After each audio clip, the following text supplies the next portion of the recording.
Now, a couple of weeks ago in our Purchase or Pass segment, we featured a property which had a potential view loss, and we still decided to purchase it.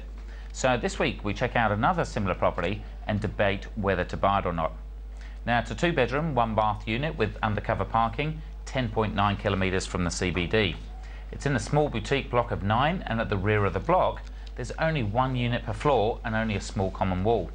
It's 130 metres to the beach, and the unit is well maintained and has low strata fees of $560 a quarter. Now, the block, like many in the street, is 3 stories high, and the neighbouring property in front of the view is only 2 stories high.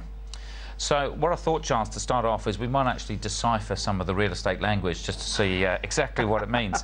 What have they said? So where we're talking about a block of 9 and only 1 unit per rear at the back, what does that really mean in day-to-day? Like, what are the advantages of that? Well, from your point of view, from a developer's point of view, you know, you look at that. You look at whether there's too many apartments in the complex. You look at whether or not there's 10 on the one floor or 2 or 3 on the one floor. So it does change the dynamics of the building. I mean, I know I'd rather live in a building with a lot less number of apartments, a lot more owner-occupiers in the apartment, and a lot of people don't see that as well, and a lot fewer people on the same floor that I have to deal with, especially if there were elevators or stairs to navigate in terms of that, and from a privacy issue, I think it's a better way too.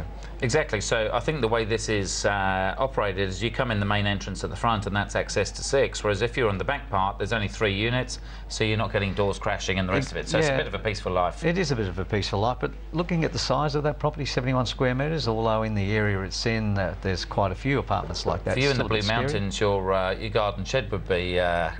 Garden shed. The entire complex would fit on the front garden at my place. You know, that's the difference. But you know, that's so you've got to get used to the suburbs. You live out in the Blue Mountains because you want that peace and quiet. You know? Exactly.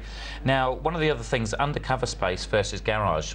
Do you think it really makes a difference when you're selling a property? Well, it makes a slight difference in certain areas, but just getting off-street parking in those areas is very, very good. So if you can take the property off the road, a carport or undercover is really pretty sound.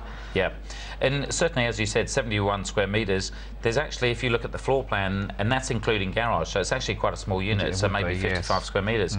But when you've got no hallways, you actually look at the size of the bedrooms. They're both double rooms, reasonable sized lounge, so it's actually not too bad. You sort of, well, I guess the bedrooms would come off the lounge room, so you're basically walking into the whole thing.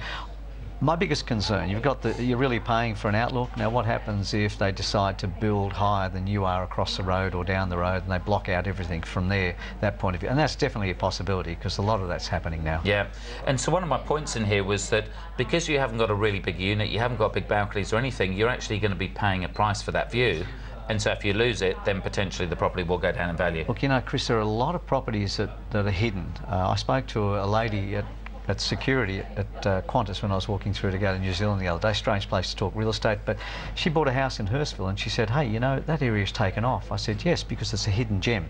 And I speak to a lot of agents. I spoke to an agent today, Sebastian, from down in the Sutherland Shire, and he's telling me, I ring them when I see that they're active to area, find out what they're selling to get some research. And he's telling me the apartments down there are going crazy at certain prices, 400,000 to 800,000, and that's a magnificent area. You've got water views in a lot of areas, you're away from the city. Why would you stretch and pay a lot of money for a small apartment when you can get something just that little bit bigger in a much quieter area? And so given there's pretty much 3 stories across the whole street and the next door neighbour's 2 stories, would you buy that or would you take a pass? Well, I guess I'm giving you the answer, aren't I? There's plenty of other places to buy. Yeah. Sure. And look, for me, this is a very tough question, as it would have the unit would have had the view from the day it was built. Now, more and more owners are looking at developing buildings these days, and so there's a fair chance that someone might try and build up a level. It might even be me, so I might be trying to target that 2-level one next door. If the property was very large, had a great balcony, or something else very unique about it, I might still buy. But as it hasn't, I'm going to pass for the moment.